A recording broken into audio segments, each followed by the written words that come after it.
Halo, jadi kali ini aku mau bercerita perjalanan healing ke Selo Boyolali.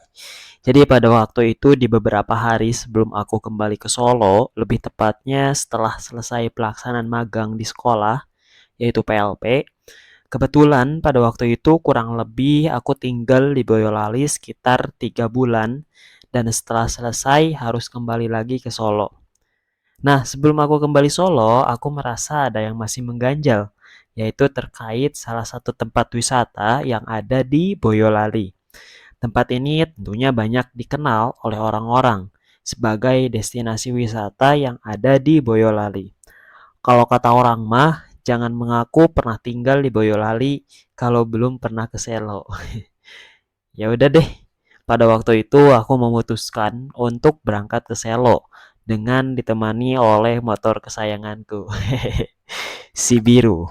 Ya sebenarnya cukup ragu karena takut nggak bisa sampai ke Selo dengan melihat kondisi motor pada saat itu dan dengar-dengar dari orang kan jalannya cukup ekstrim. Ya udah deh, pokoknya yakin gas. Jadi waktu itu pertama kali ke sini ya, jadi kan sering lihat tuh di TikTok ataupun di Instagram, di media-media sosial lah terkait Selo gitu kan. Nah, ada salah satu ikonik yaitu Simpang PB6 Selo. Entah ya PB dimaksud di sini kan Pakubuwono. Entah apa kaitannya antara Pakubuwono dengan Selo. Apakah mungkin ada sejarah di balik itu semua atau seperti apa ya? Aku waktu itu emang kekurangan literasi gitu kan terkait sejarah Selo dan juga Pakubuwono. Tapi untuk tempat Selonya sendiri secara destinasi wisata cukup bagus dan recommended lah. Kebetulan pada waktu itu ketika aku sampai di Selo, cuaca sedang turun hujan.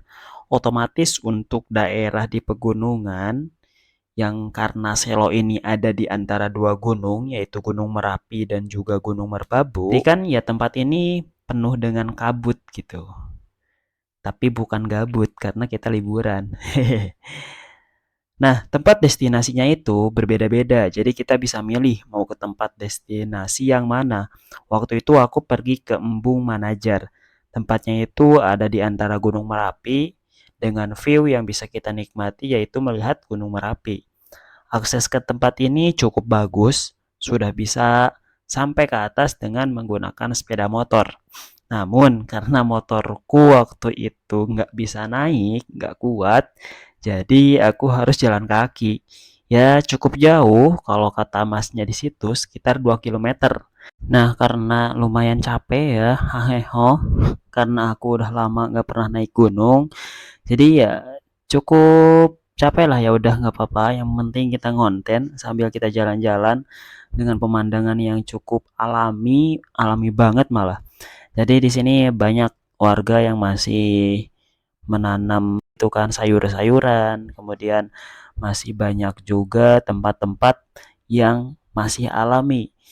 Ya enak lah untuk refreshing, untuk menyejukkan pikiran dari segala penatnya kehidupan, kemudian banyaknya tugas, ya kita refreshing ke alam kan lebih enak gitu ya.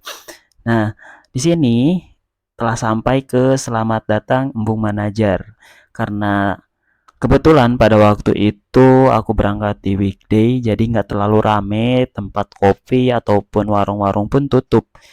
Jadi tempat wisata yang emang untuk sendiri gitu ya, tidak ada keramaian. Namun di sini tentunya sekali lagi pemandangannya sangat indah. Kita bisa melihat langsung Gunung Merapi dari jarak yang cukup dekat gitu. Jadi tempat ini cukup recommended teman-teman untuk berlibur, untuk bersantai, atau mungkin untuk bersama keluarga menikmati alam. Tentunya tempat ini cukup recommended. Harapannya ketika teman-teman berada di Boyolali ataupun sekitarnya ingin berlibur ke tempat yang alami, teman-teman bisa ke Selo, khususnya ke Embung Manajar. Mungkin itu saja video pada kali ini. Sampai jumpa di video selanjutnya. Jangan lupa like, comment, and subscribe sebagai pendukung untuk konten-konten selanjutnya. Terima kasih atas perhatiannya. Terima kasih yang sudah menonton. Sampai jumpa.